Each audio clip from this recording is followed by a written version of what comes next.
This is Brendan Cronin. This is all the information that you need to make your post-PRK recovery as quick and as smooth as possible.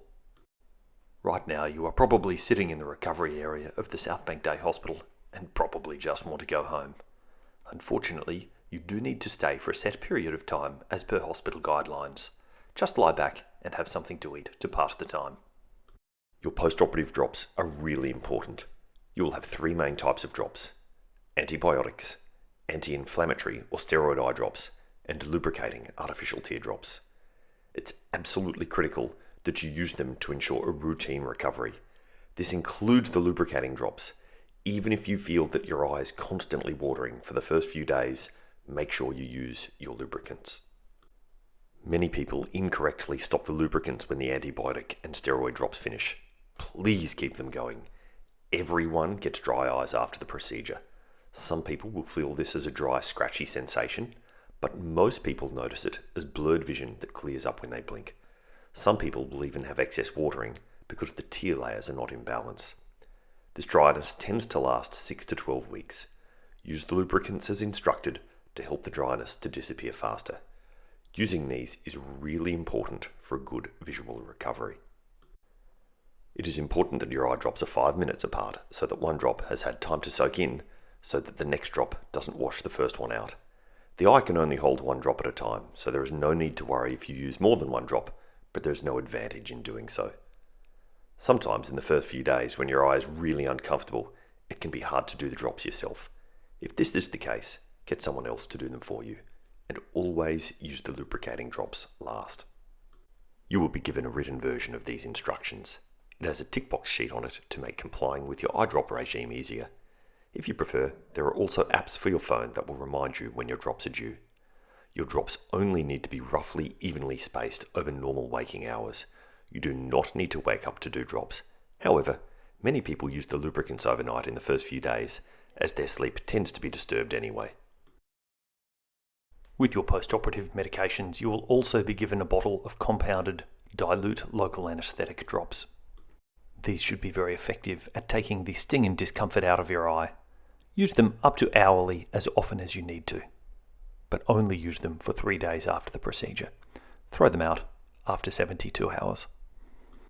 These drops should work very quickly. You do not need to wait 5 minutes after you instill these local anesthetic drops before you apply the anti-inflammatory and antibiotic eye drops. Everyone gets a sore and painful eye after their PRK. Sometimes the pain won't start for a few hours after the procedure, but it will start. Stay ahead of the curve. Don't wait for your pain to start and then take your pain medications. Take the medications before the pain begins so that the pain never gets too bad.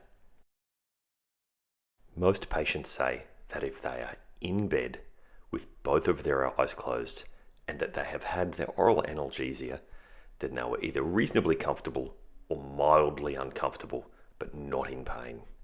It's when you try and do more than this that you get into trouble. You will normally have a bandaged contact lens inserted in your eye at the end of the procedure. These lenses are designed to act like a bandage and smooth over any rough parts on the surface of the eye. If this contact lens falls out, leave it out. If your contact lens is irritating and you're happy to remove it yourself, then feel free to do so. So what can you do and can't you do after your procedure? You can shower and wash your hair as you normally do. You can exercise and return to normal activity as soon as your pain resolves. And you can look at a computer, phone or tablet or even read a book. In reality, however, most people don't really want to do any of these things for the first few days. So what can't you do? No eye makeup for the first 7 days. It can harbour germs.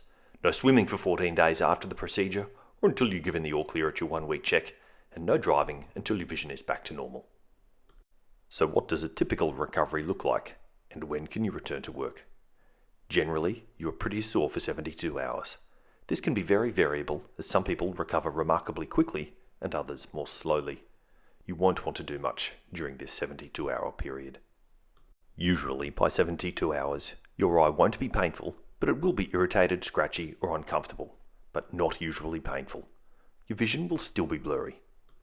By the 4th day, which is usually Monday if you had your procedure on Thursday, most people are back at work, but they still have slightly blurry vision. Obviously, this will depend on your profession, how clean your work environment is, and what your visual requirements are. Remember to continue your drops.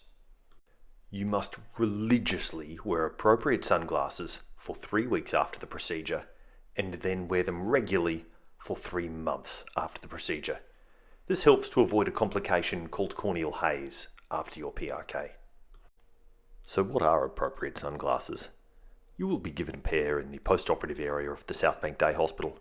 These certainly fit the bill, but they're not stylish. There are 2 important things that your sunglasses need. The first is that they must meet the Australian UV 400 guidelines. All sunglasses that are sold in Australia are supposed to meet these. Second of all, you really need some side protection in the sunglasses, so not aviators, something with either a thick sidearm or else a little bit of a wraparound to them, but they don't have to be uncool. You can still keep it stylish. Your optometrist will normally be able to recommend a very good pair of sunglasses for after your laser surgery. Thankfully, emergencies after eye procedures are extremely rare. If you feel you do have an emergency following the surgery, please use the contact details provided in your post-operative booklet. Small issues are much more common, and these will often happen over the weekend. If you feel you do have a question or a concern, please feel free to send me a text message, even if it's after hours. I find people are more inclined to ask questions or raise concerns if they feel they can just send a text message. I only ask that you include your full name, the procedure that you have had done, and the date that you had the procedure performed. I won't have your contact details in my phone, so this enables me to answer your query more quickly and allows me to look up your medical record if I need to. And to harp on the dry eye point one more time, everyone gets a dry eye after laser surgery. This is exacerbated by the fact that most people having the surgery do so because they have issues with contact lenses and dry eyes already. Some people will feel a classic dry, scratchy sensation, but most people notice it as blurred vision that clears up when they blink. Some people even have excess watering because their tear layers are not in balance. This dryness tends to last 4 to 12 weeks. Use the lubricants as instructed to help the dryness to disappear faster. Again, using these is really important for good visual recovery. Some people need additional measures to improve their dry eyes. One simple and easy one is taking a high-quality oral omega-3 supplement. Fish oil or krill oil are very effective options for this. If you are vegan, try an algae-based omega-3 supplement. Taking the omega-3s for a few months after the surgery can really improve longer-term dry eye symptoms. I hope you recover very rapidly from the procedure and get back to your normal life and normal vision as quickly as you can. It's always nice when the procedure is finished and the discomfort has completely resolved. If you have any ideas on how the process can be improved or any feedback, I'm always happy to hear that. Just drop me a line or send me an email.